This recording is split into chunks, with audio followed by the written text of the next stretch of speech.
Selamat pagi Bapak dan Ibu semua. Apa kabar semuanya? Semoga semua dalam keadaan sehat walafiat. Pada kesempatan yang baik ini, izinkan saya untuk menyampaikan strategi pembelajaran mata pelajaran manajemen pengawasan. Kalau kita melihat mata pelatihan ini, namanya itu sama dengan nama pelatihan kita, yaitu nama pelatihan kepemimpinan pengawas. Dulu pelatihan ini namanya Diklat P4 untuk eselon 4. Saat ini disesuaikan dengan tupoksi Bapak dan Ibu sebagai pemangku kepentingan, yaitu pejabat pengawas. Pada kesempatan ini kita akan mempelajari manajemen pengawasan sebanyak 12 JP atau sekitar 540 menit. Tentu ini adalah waktu yang cukup untuk kita mempelajari terkait dengan manajemen pengawasan dan mendalami lebih jauh apa itu dan seluk-beluknya. Baik Bapak dan Ibu, sebelum kita memulai mata pelatihan ini, izinkan saya memperkenalkan diri saya. Nama saya Irmawati, saya lahir di Jawa Barat, tepatnya di Sukabumi pada tanggal 11 Juni 1979. Latar belakang pendidikan saya kuliah di Universitas Indonesia. S1 saya dengan background manajemen rumah sakit, sedangkan S2 yaitu epidemiologi.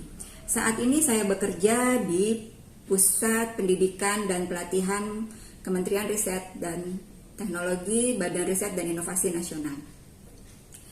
Di sini saya juga menyampaikan nomor handphone dan alamat email saya yang gunanya nanti sebagai sarana diskusi kita untuk mempelajari lebih dalam terkait dengan manajemen pengawasan. Sebelum memulai materi lebih lanjut, saya ingin memperlihatkan Bapak dan Ibu terkait dengan video motivasi kerja. Selamat menyaksikan Bapak dan Ibu.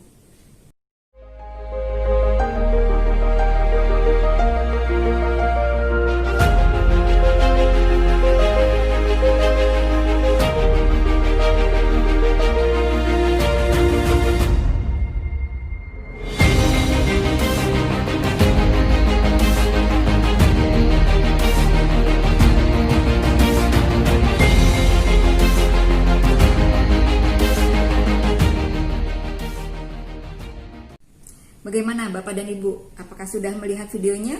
Semoga sudah semua ya. Saya menjelaskan kenapa kemudian saya memutarkan video itu.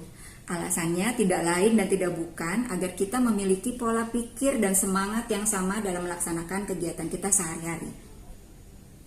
Kalau kita punya mimpi, kita punya apa yang kita cita-citakan, bekerja dengan sungguh-sungguh sesuai dengan tupoksi kita, melakukan semua hal yang baik-baik, tentunya nanti semua akan terwujud.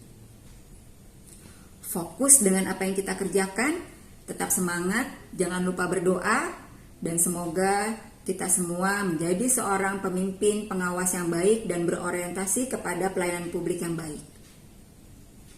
Baik, jika kita sudah memiliki pola pikir yang sama, satu semangat, kita siap melanjutkan materi pembahasan manajemen pengawasan, maka kita lihat video berikut ini.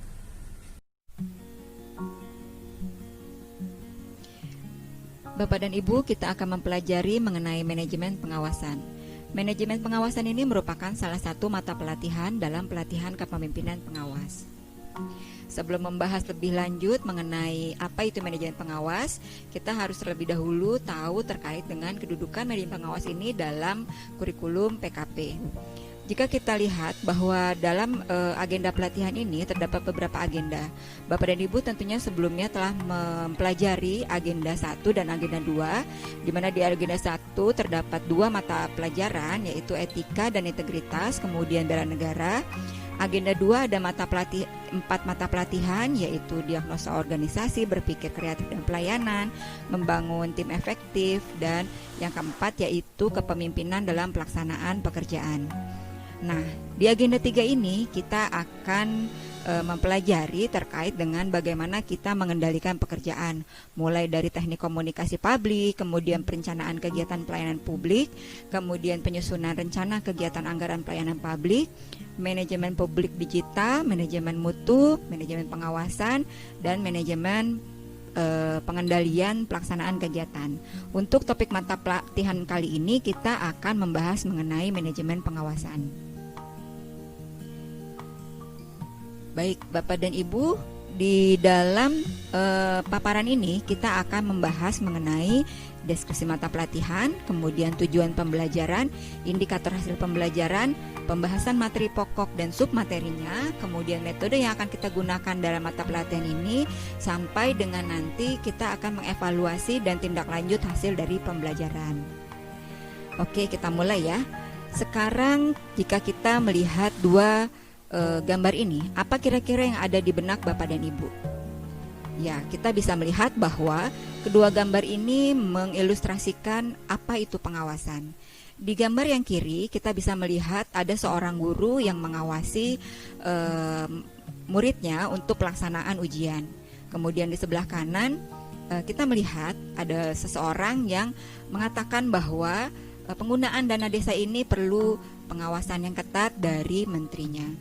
Nah, dari gambar ini kita bisa memahami bahwa pengawasan ini dilakukan untuk menghindari kemungkinan terjadinya penyelewengan atau penyimpangan baik yang bersifat anggaran, budgeting, ataupun proses, prosedur, serta kewenangan atau authority. Nah, terkait dengan deskripsi mata pelatihan ini tentunya akan membekali peserta dengan pengetahuan tentang manajemen pengawasan dan implementasi kebijakan dalam sistem pemerintahan Indonesia. Sehingga nantinya para peserta diharapkan mampu mencegah terjadinya kesalahan administratif atau maladministration dan kesalahan dalam penggunaan kewenangan pada saat pelaksanaan tugas. Pada akhirnya, apa yang akan kita lakukan ini akan mewujudkan good governance di instansi kita masing-masing. Nah, kita harus melihat juga indikator hasil pembelajaran. Indikator hasil pembelajaran dari mata pelatihan ini yaitu bahwa peserta diharapkan mampu menjelaskan tentang konsepsi manajemen. Kemudian setelah memahami hal itu, peserta juga diharapkan mampu menjelaskan tentang konsepsi pengawasan, kemudian menjelaskan dan menerapkan konsepsi manajemen pengawasan, lebih lanjut kemudian menjelaskan sistem pengawasan pengendalian internal pemerintah atau SPIP sebagai salah satu implementasi manajemen pengawasan, kemudian akan juga diharapkan mampu mengetahui atau memahami tentang APIP, aparatur pengawas internal pemerintah, kemudian bagaimana caranya pemantauan hasil pengawasan, dan yang terakhir pembinaan dan pengawasan penyelenggaraan pemerintahan. Oke, pembahasan selanjutnya kita akan masuk ke dalam materi pokok terkait dengan manajemen pengawasan ini. Pada materi pokok 1, kita akan membahas terkait dengan konsep manajemen. Mulai dari pengertian manajemen itu apa, nanti akan dijelaskan manajemen sebagai ilmu, kemudian manajemen sebagai seni, seperti apa. Nah, kemudian sub pokok materi yang kedua akan membahas mengenai unsur-unsur manajemen. Mulai dari manusianya, kemudian uang, material, mesin, metode, dan market. Nah, pada materi pokok yang ketiga akan membahas mengenai prinsip-prinsip manajemen, mulai dari pembagian kerja, keseimbangan kewenangan dan tanggung jawab, kemudian disiplin, kesatuan komando, kemudian kesatuan arah, dan kemudian yang terakhir mengutamakan kepentingan organisasi di atas kepentingan individu.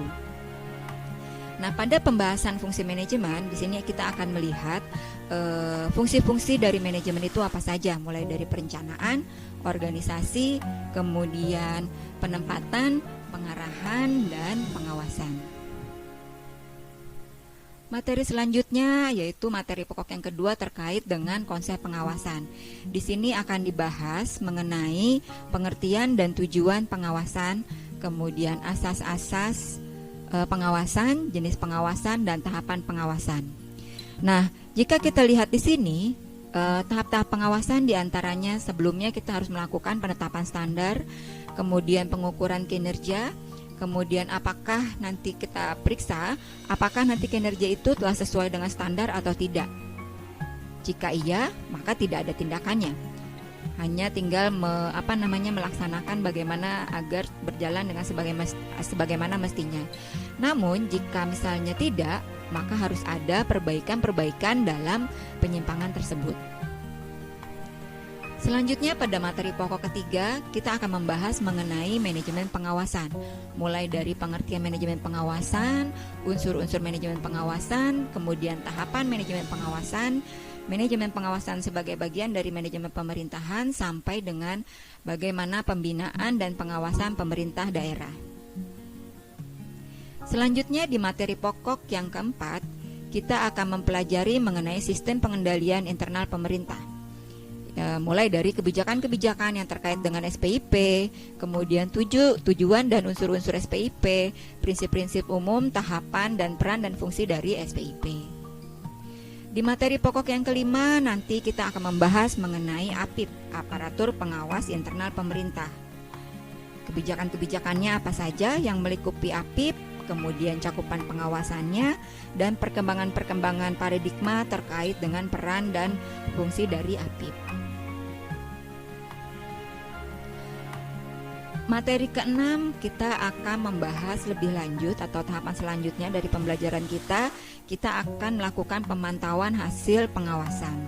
Nanti di sana akan dibahas mengenai laporan hasil pengawasan, kemudian proses tindak lanjut hasil pengawasan itu harus seperti apa, dan mekanisme-mekanisme pemantauan hasil pengawasan yang harus kita lakukan.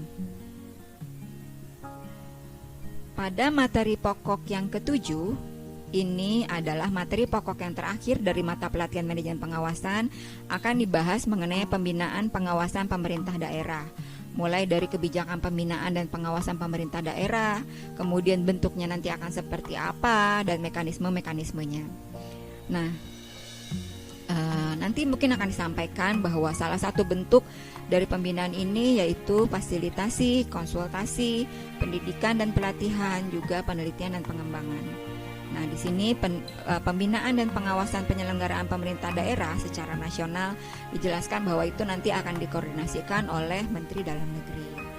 Nah, kemudian kita akan membahas terkait dengan bagaimana metode pembelajaran dari manajemen pengawasan dalam pelatihan kepemimpinan pengawas ini. Nah, kebetulan pada saat ini terjadi pandemi COVID, di mana kita juga harus melaksanakan instruksi pemerintah untuk melakukan pembatasan sosial. Di sini ada dua alternatif bagaimana nanti metode pembelajaran yang akan kita tempuh, apakah itu melalui tatap muka atau melalui daring. Nah, atau mungkin nanti kita akan mengembangkan bagaimana metode blended keduanya.